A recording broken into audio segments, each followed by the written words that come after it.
Ferrari's gone big with what it's calling a completely new F1 car to give Lewis Hamilton and Charles Leclerc a 2025 title shot. New technical chief Loic Serra, who like Hamilton has joined from Mercedes, says that 99% of the car has been changed compared to the 2024 version.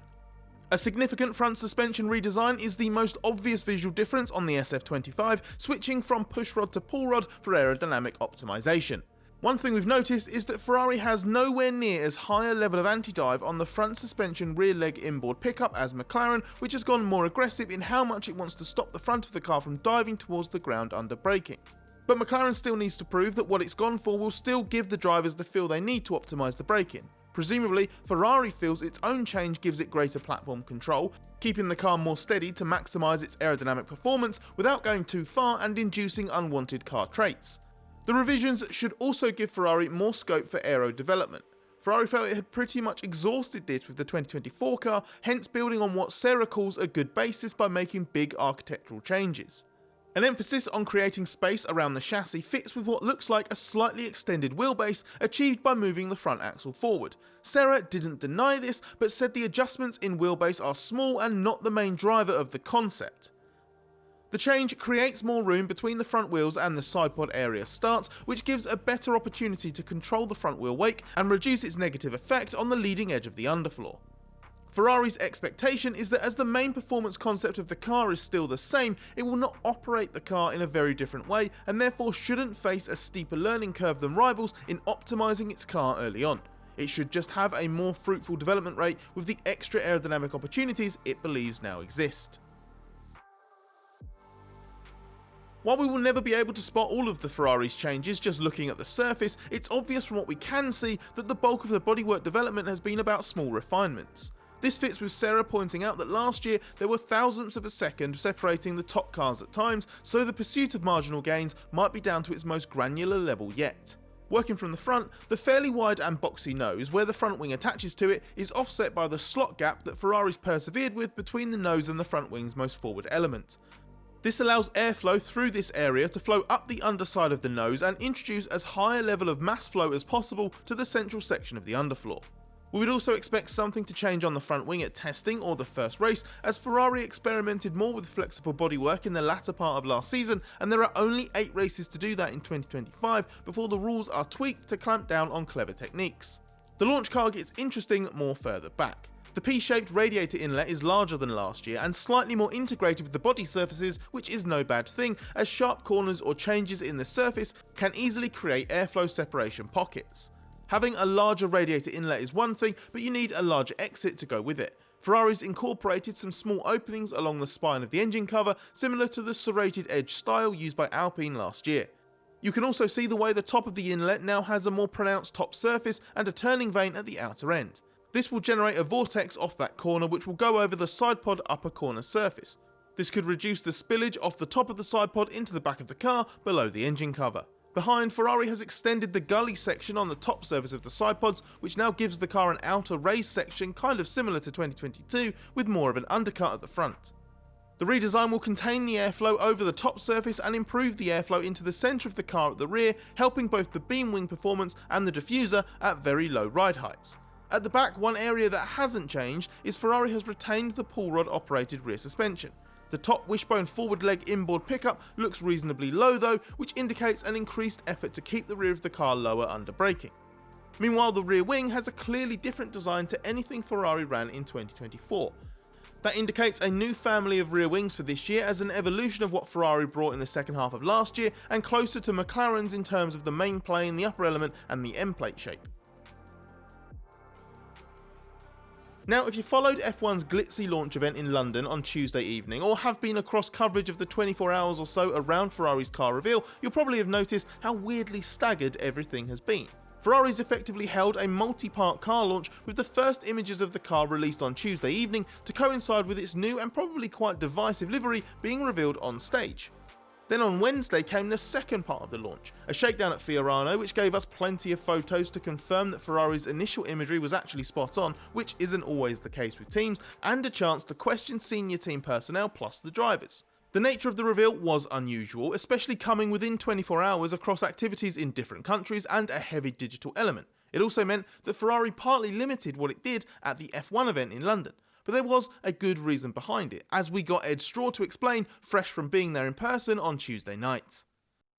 Ferrari was perhaps an unwilling participant in some of the day's activities here at the O2. They were on stage. Lewis Hamilton got the biggest cheer of the night, Charles Leclerc, Fred Vasseur of course, and the show car for the livery launch, but they were the only team that didn't participate in the wider media activities. The other 9 teams all did press conferences, all the drivers spoke, some of the team bosses did as well. Now Ferrari did have a good reason for that, because they got a launch event at Fiorano behind closed doors. Now there's nobody who can actually go to that, but they are doing remote sessions that we will be part of, where we get to talk to Lewis Hamilton in particular about his early days at Ferrari. Now I've got some sympathy for Ferrari overall on this. They wanted to do their standalone launch event, they wanted to do it at Fiorano. It's a really tight turnaround for them to get the freight out to Bahrain. Ferrari had their reasons, they played their parts, but there's more to come in launch season from Ferrari, although they did of course reveal their car. One of the Ferrari figures we heard quite a lot from around its launch was engine boss Enrico Galtieri. It's rare to hear technical personnel speak, especially on the engine side, and it's always interesting even though F1's in the final year of an engine specification freeze. The most revealing part of Galtieri's appearances was his warning of the reliability challenge that Ferrari and other teams face this year. Last year proved that reliability is never a given in F1, even during a homologation freeze, as Leclerc suffered a high-profile problem during the Canadian Grand Prix, and both drivers had grid penalties in the season related to power unit component changes. McLaren, which narrowly beat Ferrari to the championship, didn't have any. And Galtieri suggested that what Ferrari is doing this year will be a bigger stress test of its engines than before. He expects that there will be a small step in the engine usage severity this year compared to 2024. Greater aerodynamic performance will have an impact on how hard the engines have to work, but he's also suggested that within what the teams are allowed to refine without changing the engine's hardware, Ferrari's finally been able to extract a last bit of performance potential that it may have missed in recent years. The engines are right at the end of their life in the final year of the rules cycle though, and while it's not spoken about much, how patched up and broken they can be physically is a real issue to manage. So there are 2 major factors to be aware of in 2025 on the engine side. The first is putting the engines through a bigger challenge than before. The second is that Ferrari wants to spend the lowest amount of dyno hours possible on the current engines so it can put as much as it can on the development work being done for 2026, as the time and money spent on future engine R&D is limited. And that is all connected. Ferrari, like other manufacturers, must cope with its components being used more severely while knowing they have less capacity in terms of dyno hours to react to unexpected problems. Galtieri described it as a need to be sensible and prepared to avoid falling into such criticalities. It became apparent in the 24 hours or so around Ferrari's car reveal that Lewis Hamilton needed this move even more than he realised, and his rivals have taken notice.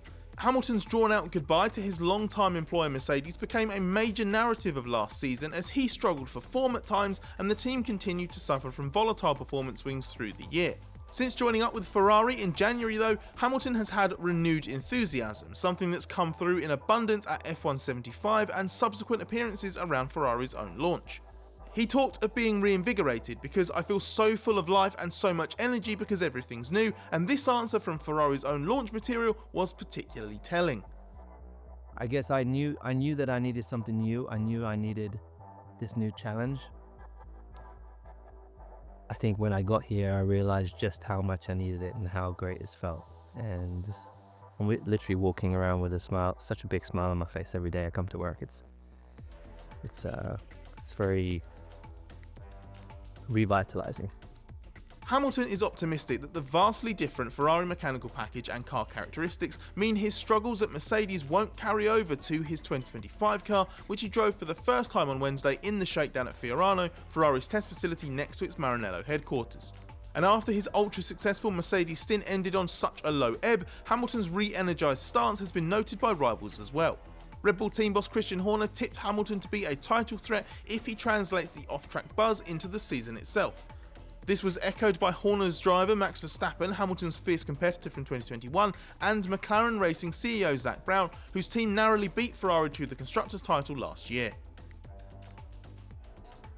Of course, there's not just one Ferrari driver to consider. Charles Leclerc started 2025 in the shadow of the team's new megastar signing, at least in terms of public attention, but many think Leclerc will be the team's lead driver on track to start with.